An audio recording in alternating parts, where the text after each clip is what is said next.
ரொம்ப கேள்வி கேட்டு நொச்சு பண்ணிட்டு ஓவர் பொசிசிவா எங்க போற எங்க வர இதெல்லாம் கேட்காம அவங்க தனித்தனியா ஒரு வாழ்க்கைய அமைச்சுக்கிட்டு அப்புறம் ஒன்னா இருந்தா ஒர்க் அவுட் ஆகும். சூப்பர். இதுல எத்தனை பேர் இந்த மாதிரி கை தூக்குங்க? நான் இப்ப ரீசெண்ட் அட்வைஸ் என்ன சொல்றேன்னா being separated in marriage. B separated okay and be married. and be married. ரெண்டு லைஃபும் நல்லா அமையும். செம்ம அட்வைஸ். இது வரைக்கும் எல்லாம் செம்ம மேட்டர் இல்ல இது. மேபி கொஞ்சம் ரொமான்டிக் பர்சனுமா இருக்கீங்க?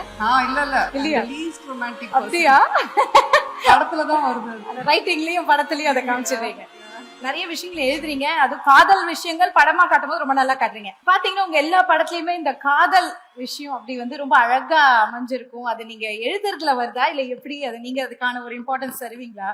அப்படி இல்ல, காதல் உலகத்துல எல்லாருக்கும் இருந்தா நல்ல விஷயம் தான். கண்டிப்பா கண்டிப்பா. காதல் இருக்கிற இடத்துல சண்டை இருக்காது, வார் இருக்காது. சோ அது சொல்றதுக்கு I think I like that.